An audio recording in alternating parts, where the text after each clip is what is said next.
Good afternoon, everybody. Hello, and welcome back to Magic Mondays. I'm Patrice, and I'm your health and life coach. I'm hanging on to my hat today because I'm outside once again, but it is not such a nice day today. I think we're getting the tail end of Storm Jorge. So if you were in Ireland or England, you might have experienced that over the weekend. And we're not getting that little pressure low, so there's lots of wind today. So hopefully my hat will stay on. Do you hear me well?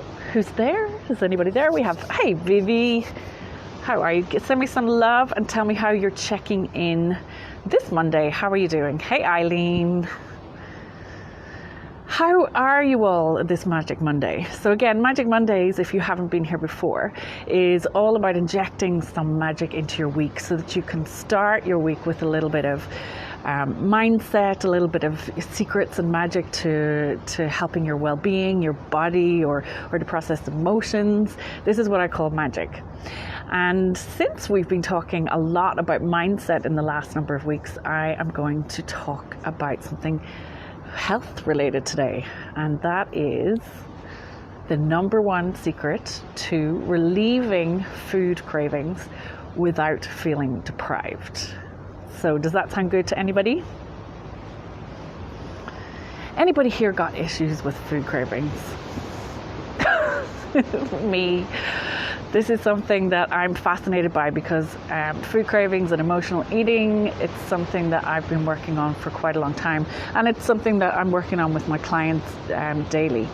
But we'll get into some of the reasons for that. So I'm just going to get started. If you're watching on replay, just hit hashtag replay and let me know that you're here. And if you would like to start a watch party, then do so. Please do so and share this live. You can also tag your friends to help get the word out if you think there's anyone that needs this. So we can't talk about food cravings and, hey Kate, how are you? We can't talk about food cravings and relieving them without talking about the context. So what is the number one reason why we generally are having food cravings? And that is, anybody guess? It rhymes with guess. It's stress. So most of us are living under the stress response today. Hey Lily, how are you doing? Most of us are living under stress response. We are, more and more, our activities, our lifestyle, our world is set up for us to live under stress. So let's paint a picture of that stress. So let's call her Angela. Okay, so Angela, let's paint an average picture of Angela's life. And this may relate to a lot of your lives. So Angela is an average 38-year-old. She works in a corporate job. She needs to travel to work. She's married. She has a hubby who also is in a corporate job and also travels to work. She's got 2 kids under 10. And so her day goes a bit like this. In the mornings, it's up, it's rushing around, it's getting everybody dressed, getting the kids dressed, getting breakfast on the table, her getting ready. Maybe there's homework to finish, there's last minute things to grab for the kids to get school bags ready. And then it's getting those kids out the door, coaxing them, negotiating with them to get them out the door and into the car and on time, and maybe we're late. And she's got a meeting, so she's under pressure. So she's like, I need to get to that meeting. So everybody gets into the car, she does that, she drops the kids off, then she gets to work and she sees her boss, and her boss does not look happy. So she's like, stress goes up even more. She then remembers, gets to her meeting, does her meeting, then remembers she's got a major deadline. She looks at her boss again. The boss looks like she's going to come and talk to her, but she's trying to avoid her boss. She wants to get on with this work. So she takes a deep breath and she's like, okay, gonna get through this, gotta power through this. So another coffee. And off she goes in to get that work done. Go. It's not getting finished by lunchtime. So she goes and grabs some food, eats the food at her desk, finishes it up. Then just after lunch, her boss actually manages to find her, and there's a spanner in the works. There's an issue, there's a problem, it needs to be problem solved. There's more meetings in the afternoon, and then there's more work to be done. So by the end of the day, she's managed to do all of this, and then she needs to run and pick up the kids. So she runs to pick up the kids, and those angelic little kids hop into the back seat of the car and they're like, Mama, how are you? No, those kids have been locked up all day in school. They're like full of pent up energy that they need to express. They're screaming, then they end up fighting. There's traffic, so Angela's like driving, trying to keep the kids quiet, and it's sure her blood pressure is going up and up and up. And then she gets home and everybody explodes into the house, and she manages to get homework done and dinner ready, and she's just craving her husband coming home so she can hand things over and just finally get into the bath and have 20 minutes to herself. And just as she's like on the point of doing that, her husband comes in, and he, after one glance, she looks at him and he looks like he's had a day that's even worse than hers. So now she needs to help her husband and find out what's going on. So this is how a lot of us are living, and you know, it's become an average thing that we're living in this soup of stress, and all these little interactions. You know, our boss can have the impact on us today, like a lion, you know, chasing after us in the jungle could have had, you know, back a couple of thousand years ago. But we're not under stress, or we're not under threat. Our lives are not under threat, but our body believes that, and the hormones that are secreted are telling our bodies that. So it's shutting down our digestion. It's sending more blood into our extremities. It's causing havoc basically.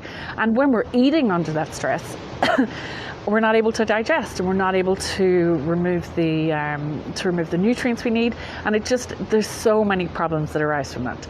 So, have I painted a good enough picture? Is there anybody here that kind of recognizes that story? Potentially something in there like your day. I know that this was me many, many years ago, minus the kids, but yeah, stress. So, you know, what I want to talk about today is the fact that that stressful life is leading us to go for food. Now, your body, when it's in stress response, it wants relaxation response. It wants to balance itself. So your body is always trying to find the best way to come back to balance. And so that stress is causing you to be tired and to push through and, you know, to do things that are unnatural for your body. So what are you doing? You're reaching for coffee. You're reaching for salty foods or sugary foods, because what? Your body is looking for the energy to push through. You know, normally in a perfect world, you would actually be going to have a rest or a nap, or, you know, doing yoga at lunchtime or any of these things, but quite often we don't get the chance, or we don't prioritize those things. But that's what our body needs. So food cravings is really all about your body looking for an experience. It's not necessarily something that you have to beat yourself up around. It's something that you need to be aware about. So if you're aware that your body needs relaxation, it needs to slow down, it needs some expansive activities, then here are some 3 tips that will help you switch on the relaxation response. So moving from the stress response, the sympathetic response, into the parasympathetic response. And this is number 1 way to relieve those cravings without even touching food. So the number 1 way, and the most effective way, and I do this with all my clients, is breathing. So when we are breathing, we're breathing all the time naturally, but when we're stressed, we're really breathing like a quarter or even less of what we should be. And we're chest breathing, everything becomes tight, our muscles are tight, and we don't even realize it. So the 5-5-7 breath, which I'm going to lead you through now, is an immediate switch into relaxation mode. And you can do it anywhere. It is so easy. So you go, I'll walk you through it right now if you're ready. So I want you to just get into a comfy place, relax your shoulders, spine straight, and close your eyes. And just breathe in for 5. So when you're ready, I'll count you in. 3, 2, 1, let's go. Breathe in, 2, 3, 4, 5. Hold, 2, 3, 4, 5. Out, 2, 3, 4, 5, 6, 7. So you're going to continue that breath. I'm going to count you through it again. So the reason that you're breathing in for 5, holding for 5, and breathing out for 7 is that breath out, that exhale, longer than the inhale, is releasing all of the stress and allowing your body to switch into relaxation mode. So let's keep it going again. Breathe in, 2, 3, 4, 5. Hold, 2, 3, 4, 5. Out, 2, 3, 4, 5, 6, 7. So even as we do that, I've just calmed down because I've been doing it a little bit myself with you. And you can feel that immediate switch in your energy. And that's the number one tip. So number 2 tip is nature, outside. This is something that I have learned over time. It was not natural to me, but I've learned over time to do. And I make sure that I get outside and that I'm breathing fresh air. And if possible, touching some lovely trees like I have behind me, or putting my bare feet on the ground. So there's a book by a Japanese guy called Forest Bathing. And we are only touching the surface of our understanding of what nature actually brings to us. It completely, there are chemicals secreted in trees and in plants that actually have a calming effect on our nervous system. And just simply, gazing around and being in nature and listening to nature sounds, it completely brings us into a relaxation response. So that is something that you can do, even if you're working and you're in the city, just getting out, seeing the sky, getting out and having that space and doing your breathing outside. It will give you a great boost, especially in the afternoon, instead of going for those food cravings, in that 3 o'clock slump. Try getting out of the office. Try just getting that breath for 10 minutes. I'm getting lots of love here. Thanks, Dee. So so tell me, give me a thumbs up if you are good with any of these tips so far, and if you think that you can implement them. Cass says she wants this nice weather. Yeah, the sun has come out between the clouds and the wind has died down a little bit. So moving on to the last activity. So, we are not aware of this, and it's something that we need to understand. When we are doing, when we're under stress and we're in that kind of high alpha brain state, we're in the sympathetic response, we're in stress response, and we're spending most of our week switched on and alert and kind of doing that the whole week, especially at work. If you're in that all of the time, then it may not be the best thing to do to go and do like a really heavy hit workout, or a really long run, or those stress inducing activities, physical activities. In fact, what might be even better for you is to switch your workout into a more gentle one.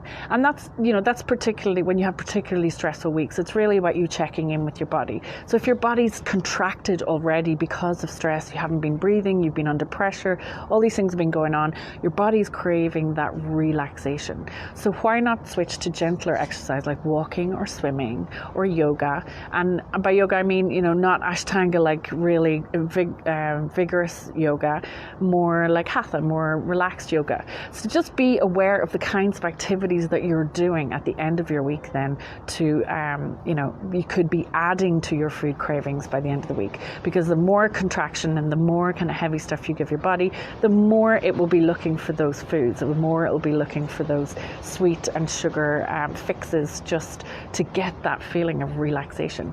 A lot of the time when we're going for food, we're going for an experience, we're looking for nourishment. So the idea with these tips is, by doing relaxing activities like having a bath, or having a massage, or anything, reading, lying down, even if you do yoga, like Shavasana pose is just literally lying down with your arms and legs out and your palms facing up, and just lying and breathing in that pose can bring a lot of relaxation to your body and just let the stress go. So that is what I'm all about this week, which is relaxation, and I hope that these tips have been useful. If you are struggling with food cravings in any way, then I'd love you to just direct message me, and I have some more information that I can share with you. Also, if this is something that you really are sick and tired of and you want to work on, then you can just schedule your free 45-minute call with me, and I will help you dive deeper into that and get some real ahas about how to change your lifestyle and your habits for the better. So I'm going to leave you there. I'm wishing you a magical week, and I will see you next Monday. Lots of love. Bye.